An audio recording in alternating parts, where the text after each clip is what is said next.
Hello my friends and welcome back. I wasn't expecting to be making another update so soon, but things have happened, including leaked documents that are showing seemingly problematic progress on Subnautica 2, as well as a massive 58-page detail regarding the lawsuit that the original Unknown Worlds founders are filing against Krafton. So let's jump right into it.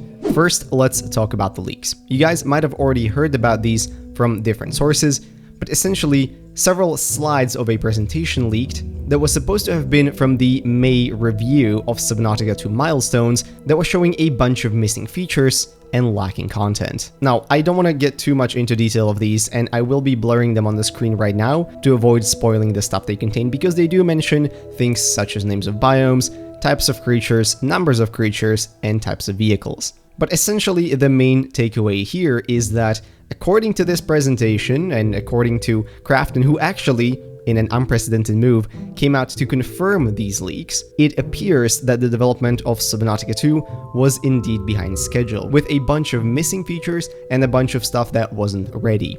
Keep this in mind, we will come back to this later. If you want to know more about these leaks, I am linking this down in the description, so you guys can check them out yourselves. Now let's get on to the big lawsuit.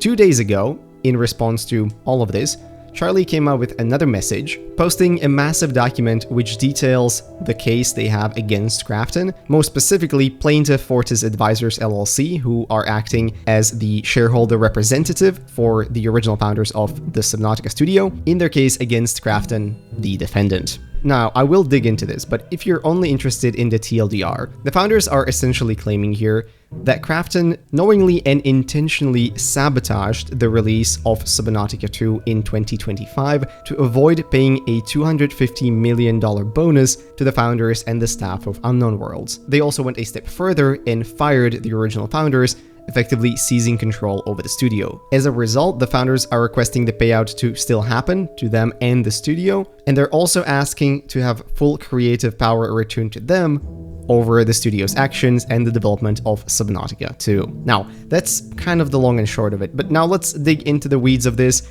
and let's also find why I am mentioned in one of the pages of this document. So I don't blame you if you haven't had the time to read all 58 pages, but like I said before, Plaintiff Fortis Advisors here works as the representative for Charlie Cleveland, Max McGuire, and Ted Gill, who seemingly are not the only individuals who were responsible for the sale, but presumably they held the majority of Unknown Worlds shares. And Krafton here acts as the defendant with multiple branches that Unknown Worlds was collaborating with, including a publishing branch, a marketing branch, etc. Now, Unknown Worlds was originally acquired in 2021, and seemingly the relationship was very good at the start, with Krafton's CEO even stating that he was particularly excited about the next Unknown World game and the expertise that they are bringing in terms of early access releases. On top of that, quoting point 53 here, Kim wanted Cleveland to develop Subnautica's franchise IP with cross-media expansion beyond the game into television and movies. Now, in point 55, we learn more about the purchase. Quote,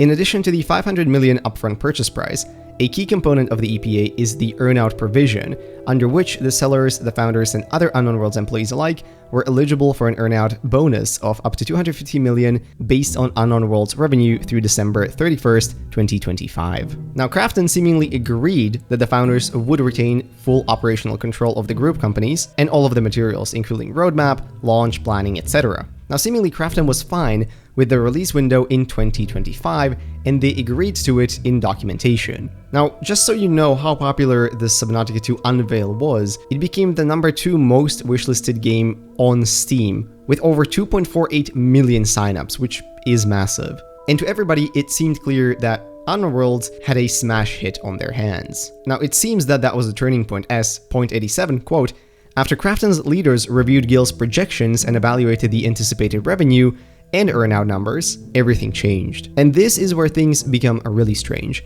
In point 89, quote, Krafton employees reported to Gill that Krafton's leadership was not focused on a successful launch, but instead on how it could convince Unknown Worlds to delay the game. Specifically, Krafton employees from the publishing branch of the company told Gill that it was clear that Krafton was aiming to avoid paying the earnout. It even appeared that Krafton was taking steps to delay the launch and fire the founders if possible for that very purpose. Now, from this point, things go quite downhill. According to them, Krafton began building a story that Subnautica 2 wasn't ready for launch into early access. Now, Krafton declared that they want a new publishing team assigned to Subnautica. Unknown Worlds agreed, but they requested somebody who had experience shipping early access titles, who could work with American and European time zones, and spoke English, at least conversationally. Quoting point 100, Krafton met none of those requirements. It assigned a VP of publishing who had extremely limited experience releasing a PC game, had just worked on his first early access title,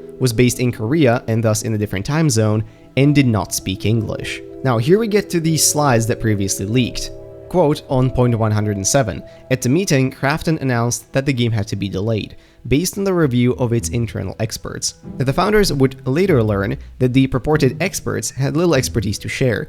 None of them had worked on a successful early access game, and none had experience with games in Subnautica 2's genre. Unknown Worlds tried to explain that the playtest data, which they had thousands of hours of by this point, confirmed that the game was ready to go, but seemingly, Krafton was having none of it. And you guys know the rest of the story. Krafton essentially put an internal stop to all the work, issued letters to the founders saying they were being terminated immediately, and replaced them with new leadership. According to this document, Krafton then made many false promises and violated several agreements that they had with Unknown Worlds in regard to their communication with the public, and also that the firing of the founders was against their agreement since it didn't fit the rules which would allow Krafton to fire them. And then of course, the community went into overdrive discussing all of this, and as you can see in number 159, some random YouTuber also posted a video which got some views, and so clearly the community does care. Now, I highly recommend you guys read this document. It has a lot of interesting stuff in there, and if you care about game development in general, this can give you a peek of some of the behind-the-scenes shenanigans that can happen with things like this. Anyways, that's about it for the factual side of it. I really think we have to wait and see how this entire thing resolves. There are so many claims being thrown from both sides right now, and it is an absolute mess. So I hope you guys enjoyed the video, and I'm gonna keep you all posted on how things keep going.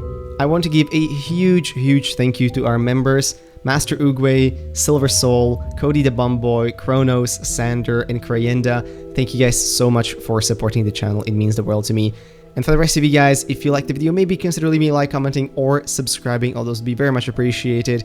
Consider becoming a member for some cool bonuses and shoutouts in videos. And with that, I'm going to see you all in whatever next video I make. Bye bye.